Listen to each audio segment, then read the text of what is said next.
8.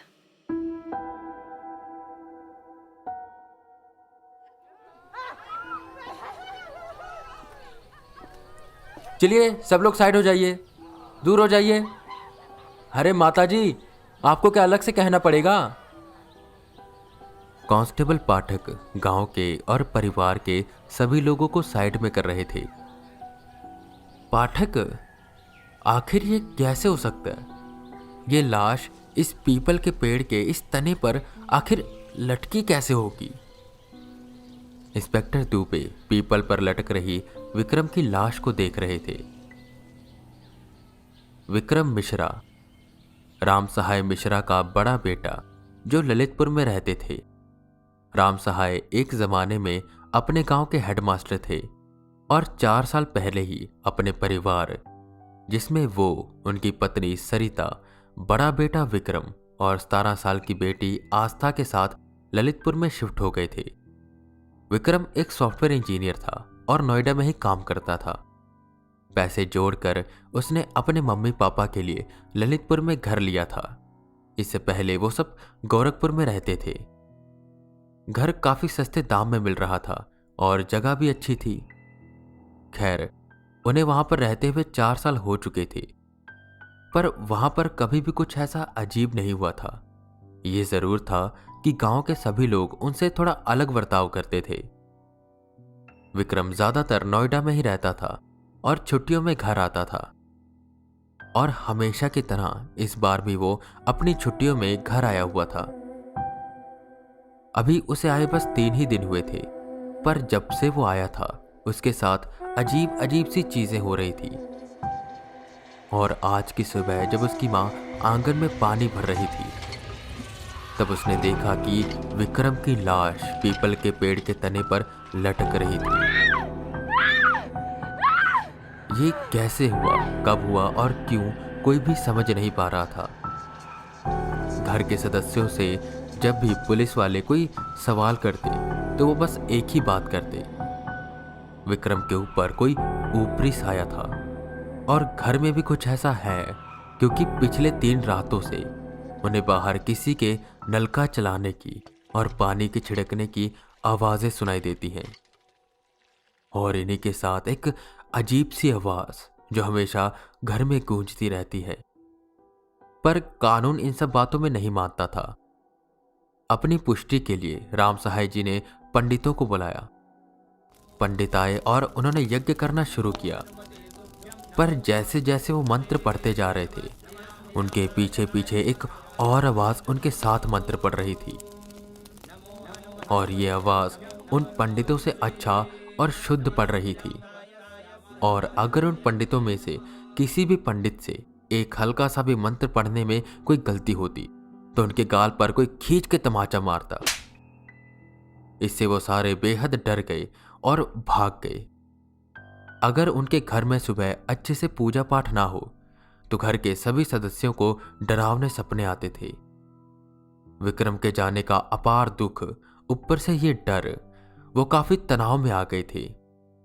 इसी बीच आस्था ने ऑनलाइन कहीं पैरानॉर्मल एक्सपर्ट वेदा के बारे में पढ़ा और बिना इंतजार किए उन्हें बुला लिया।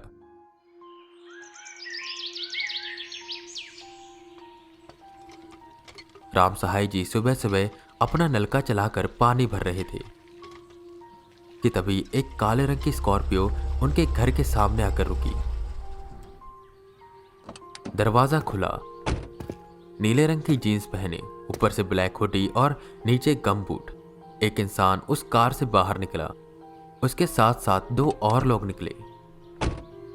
सर, लगता है यही लोकेशन है, राजन ने वेदा से कहा। वेदा आसपास देखते हैं और हाँ में सिर हिलाते हैं। राम सहाय जी वहीं ये समझने की कोशिश कर रहे थे कि आखिर ये सब कौन है।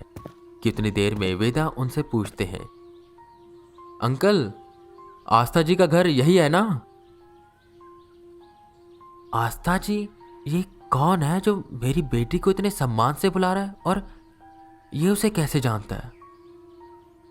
उन्होंने सोचा और कहा, जी हाँ, और मैं उसका पिता हूं। कहिए क्या काम है? इतना सुनने की देर भर थी कि राजन और आर्यन गाड़ी की डिक्की खोलते हैं और उसमें से एकाएक सामान निकालने लगते हैं। अरे भाई, आप कौन हो और मेरी बेटी को कैसे जानते हो? आस्था, आस्था, देखो ये कौन आया है। राम सहाय जी थोड़ा सहम से गए थे। आस्था अंदर से भागती हुई आई। क्या हुआ बाबूजी? उसने पूछा और जैसे उसने वेदा की ओर देखा तो उनके पास भागती हुई गई। Thank you so much sir यहाँ पर आने के लिए। मैं कब से आपका ही वेट कर रही थी। प्लीज़ सर हमारी हेल्प करिए। जिसने भी मेरे भाई की जान ली आप उसे छोड़िएगा नहीं। आस्था रुआसी हो गई। वेदा उसे शांत कराते हैं। अरे भाई, कोई मुझे भी बताएगा यहां पर क्या हो रहा है। राम सहाय जी के सब्र का बांध टूटा, जिस पर आस्था उन्हें बगल में लेकर गई और कहने लगी, बाबूजी, ये पैरानॉर्मल एक्सपर्ट वेदा हैं। इन्होंने बहुत से केसेस सॉल्व किए हैं। ये भूत प्रेतों को चुटकियों में भगा देते हैं और ये हमारी मदद कर सकते हैं ये पता लगाने में कि भैया को किसने मारा। आस्था उन्हें समझा रही थी, पर राम सहाय जी को कुछ भी समझ नहीं आ रहा था। पर बेटी के इतना समझाने पर वो उसका दिल नहीं तोड़ना चाहते थे, तो उन्होंने हामी भरी और उन तीनों का स्वागत किया। घर के अंदर आते ही सबसे पहले वेदा घर का मुआयना करते हैं। आर्यन और राजन सोफे पर बैठे चाय पी रहे थे। भैया जी, ये आपके सर क्या कर रहे हैं? उनसे कहिए ना चाय ठंडी हो रही है, आकर पी लें। आस्था की मां ने कहा, जिसमें चाय में डूबते बिस्कुट को बचाते हुए आर्यन ने कहा, आंटी जी, सर देख रहे हैं कि घर के अंदर कोई साया या बुरी ताकत तो नहीं है ना? वो हमेशा ऐसे ही करते हैं। आप चिंता ना करिए, अभी आ जाएंगे। इतनी देर में सीढ़ियों से उतरते हुए वेदा आए। घर के अंदर तो कुछ नहीं है। आराम से बैठते हुए उन्होंने कहा, तो सर अब क्या करें? राजन ने पूछा। मैं जानता हूं कि इस वक्त आप लोग बहुत दुखों से घिरे हुए हो और हो सकता है इस सवाल के बारे में पूछना आप सबको थोड़ा दुख दे, पर यह पूछना जरूरी है। आस्था जी, आपके भाई का मृत शरीर बाहर पीपल के पेड़ पर लटक रहा था ना? वेदा ने पूछा, जिस पर आस्था ने हां में सिर हिलाया। राजन, ऐसा करना कि इस घर के चारों तरफ अपनी मशीन्स फिट कर दो और आर्यन, उसमें होने वाली सभी हलचलों को रिकॉर्ड करना और उसे नोट करके मुझे बताना, ठीक है? चाय खत्म कर वो दोनों अपने अपने काम में लग गए और वेदा घर वालों से पूछताछ करने लगे, छोटी से छोटी बातें भी, कि उन्होंने घर कब लिया और कभी ऐसा कुछ हुआ था, कोई ऐसी चीज अनुभव करी हो। इन सभी सवालों का जवाब सिर्फ एक ही चीज पर आकर अटक रहा था कि ये सब चीजें 3 दिन से हो रही हैं, जब से विक्रम यहां आया था।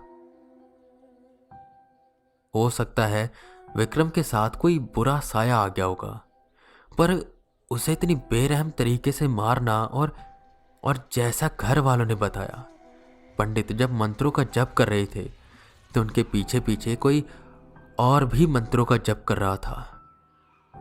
पर ऐसा कैसे हो सकता है? कहीं ये वो तो नहीं जो मैं सोच रहा हूं? और अगर ये वही हुआ तो मैं इसे कैसे काबू करूंगा? वेदा के अंदर कुछ कुछ डर आ रहा था।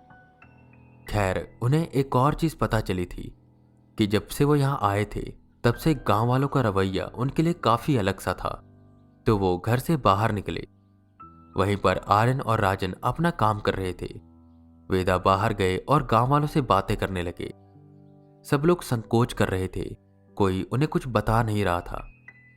पर वहीं पर उन्हें एक बूढ़े आदमी मिले जो उनसे बताने लगे, अरे बेटा, तुम्हें क्या बताऊं, ये घर 20 साल से खाली पड़ा है। यहां पर जो भी आया वो ज्यादा देर नहीं टिक पाया, पर किसी के साथ भी ऐसा हादसा कभी भी नहीं हुआ। हम तो खुद ही डरे हुए हैं। वेदा ने इस घर के बारे में, इसके मालिक के बारे में जानने की पूरी कोशिश करी, पर उन्हें कहीं से भी ज्यादा कुछ पता नहीं चला। बस यहां पर सवाल ही सवाल थे जिनका जवाब कहीं भी मिल नहीं रहा था। इतने देर में आस्था भागते हुए आई। सर, जल्दी से मेरे साथ चलिए, जो आपके साथ आए थे ना, उनको कुछ हो गया है। इतना सुन वेदा भागते हुए घर पहुंचे, जहां पर एक तख्त पर राजन और आर्यन बेहोशी की हालत में पड़े हुए थे। क्या हुआ इन दोनों को? वेदा ने घबराते हुए पूछा। पता नहीं बेटा, ये बाहर अपना काम कर रहे थे, हम घर में ही थे कि तभी हमें इनके गिरने की आवाज आई। ये दोनों वहीं पीपल के पास बेहोश पड़े थे। बेटा, हम नहीं चाहते कि तुम्हारी जान खतरे में आए। तुम सब चले जाओ, हम भी ये घर खाली कर देंगे, चले जाएंगे वापस अपने गांव। वैसे भी अब छीने को बचा क्या है, एक बेटी बची है, उसका भी जल्दी ब्याह हो जाएगा, क्या करेंगे हम?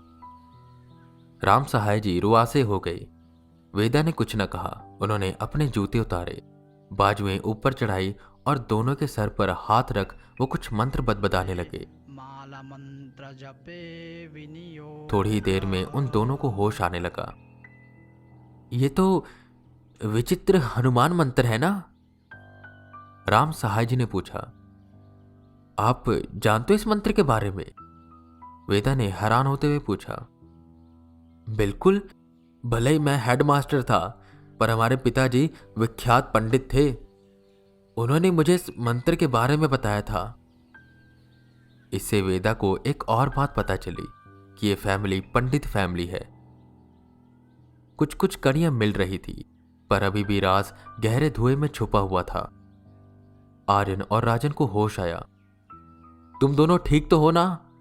आखिर क्या हुआ था बाहर ऐसा? वेदा ने चिंतित होते हुए पूछा, जिस पर आर्यन बोला, पता नहीं सर, मैं तो राजन की हेल्प कर रहा था।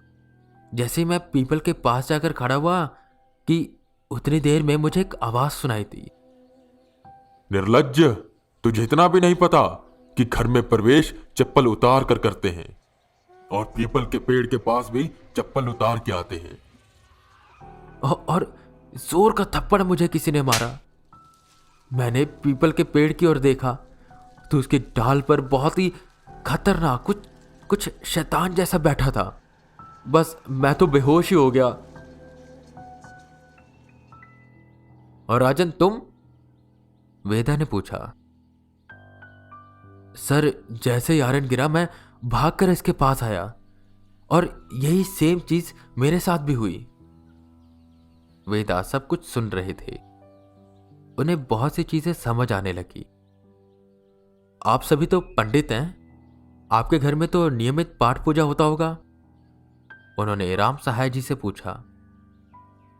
जी हां, पर जब से बेटे की मृत्यु हुई है ना, हम कुछ कर ही नहीं पा रहे। और वो बुरी आत्मा हमें जब बहुत परेशान करने लगती है ना, तो हम पाठ पूजा करना शुरू कर देते हैं, और जैसे ही पाठ पूजा करते हैं सब कुछ ठीक हो जाता है।